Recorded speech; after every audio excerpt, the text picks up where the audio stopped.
ഇന്ത്യയുടെ ബഹിരാകാശ പ്രതീക്ഷകളിലേക്ക് നിർണായക ചുവടുവെച്ച് ശുഭാംശു ശുക്ല. ബഹിരാകാശ ദൗത്യ ചരിത്രത്തിൽ ഇതാദ്യമായി ഒരു ഇന്ത്യക്കാരൻ അന്താരാഷ്ട്ര ബഹിരാകാശ നിലയത്തിൽ പ്രവേശിച്ചു. ഇനിയുള്ള 12 ദിവസം ബഹിരാകാശ നിലയത്തിലിരുന്ന് ശുഭാംശുവും സംഘവും 60 പരീക്ഷണങ്ങളാണ് നടത്തുക.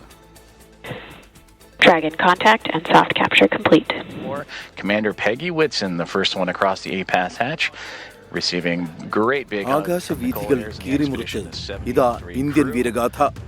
ISROയുടെ പ്രതീക്ഷകൾക്ക് ചിറകുമുളപ്പിച്ച് ഒരു ഇന്ത്യക്കാരൻ ഇതാദ്യമായി ബഹിരാകാശ നിലയത്തിൽ കാലുകുത്തിയിരിക്കുന്നു. ഇന്റർനാഷണൽ സ്പേസ് സ്റ്റേഷനിൽ പ്രവേശിച്ചതോടെ ഉത്തർപ്രദേശുകാരനായ ശുഭാംശു ശുക്ല ചരിത്രത്തിന്റെ ഭാഗമായി. രാകേഷ് ശർമ്മയ്ക്ക് ശേഷം ബഹിരാകാശ ദൗത്യം നടത്തുന്ന ഇന്ത്യക്കാരൻ എന്ന ഖ്യാതിക്ക് പുറമെ ബഹിരാകാശ നിലയത്തിൽ പ്രവേശിക്കുന്ന ആദ്യ ഇന്ത്യക്കാരനായി ശുഭാംശു ശുക്ല എന്ന 39-കാരൻ. And you see them adjusting their monitors as the approach continues on. Will then be connected up, and astronaut Nicole Ayers will. We saw a historic moment. It's not a moment that we can just. ഇനിയുള്ള 2 ആഴ്ച ഭൂമിയിൽ നിന്ന് 400 kilometre അകലെ ബഹിരാകാശ നിലയത്തിലെ ലബോറട്ടറിയിലിരുന്ന് ശുഭാംശു ഉൾപ്പെടെയുള്ള യാത്രികർ 60 പരീക്ഷണങ്ങളാണ് നടത്തുക. കേരളത്തിന് അഭിമാനമായി വെള്ളായണി കാർഷിക സർവകലാശാല മുന്നോട്ട് വെച്ച തനത് നെൽവിത്തിനങ്ങളുടെ ജൈവ പരീക്ഷണവും ഇതിൽ ഉൾപ്പെടും.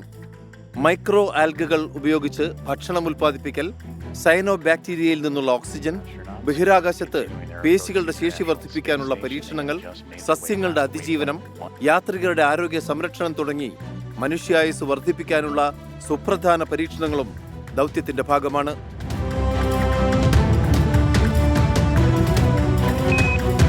Station Houston on the Big Loop. We are doing ISS എന്ന ബഹിരാകാശ നിലയം ഈ നൂറ്റാണ്ട് കണ്ട ഏറ്റവും വിസ്മയിപ്പിക്കുന്ന മനുഷ്യന്റെ കണ്ടെത്തലാണ്. 9 യാത്രികർക്ക് 6 മാസക്കാലം ഒരു ബുദ്ധിമുട്ടും കൂടാതെ കഴിഞ്ഞുകൂടാനുള്ള സൗകര്യമുണ്ട് നിലയത്തിൽ. ആക്സിയം 4 ദൗത്യ സംഘത്തലവയായ പെഗ്ഗി വിൻസ്റ്റൺ 5 തവണത്തെ യാത്രകളിലായി ISS-ൽ ഇതിനകം തങ്ങിയത് 675 ദിവസം. ഇന്ത്യൻ വംശജയായ സുനിത വില്യംസ് അവിടെ തുടർന്നത് 608 ദിവസമാണ്. 1/4 നൂറ്റാണ്ടിനിടെ ISS-ലെത്തിയ മനുഷ്യരുടെ എണ്ണം 285. അതുകൊണ്ട് തന്നെ അന്താരാഷ്ട്ര മാധ്യമങ്ങൾ ഈ ദൗത്യത്തിന് അത്ര വലിയ പ്രാധാന്യം നൽകുന്നില്ല. പക്ഷേ ഇന്ത്യക്ക് ഈ നിമിഷങ്ങൾ ഏറെ വിലപ്പെട്ടത്.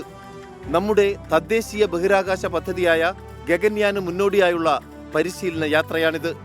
9 വർഷം മുൻപ് മാത്രം തുടക്കം കുറിച്ച ആക്സിയം സ്പേസ് എന്ന സ്വകാര്യ ബഹിരാകാശ ദൗത്യത്തിന്റെ ഭാഗമാകാൻ ഇന്ത്യ തീരുമാനിച്ചതും കോടികൾ ചിലവിട്ടതും ഗഗൻയാൻ ഉൾപ്പെടെയുള്ള ബൃഹത് പദ്ധതികളുടെ ഭാഗമായി തന്നെ. പ്രധാനമന്ത്രി നരേന്ദ്രമോദി വിശേഷിപ്പിച്ചതുപോലെ 140 കോടി ഇന്ത്യക്കാരുടെ ആഗ്രഹങ്ങളും പ്രതീക്ഷകളും അഭിലാഷങ്ങളുമാണ് ശുഭാംശു ശുക്ല വഹിക്കുന്നത്. സ്വപ്നപഥത്തിലെ ശുഭാംശുവിന്റെ മനോഹരമായ ദൗത്യം ചരിത്രം കുറിക്കുമെന്ന് ഉറപ്പ്.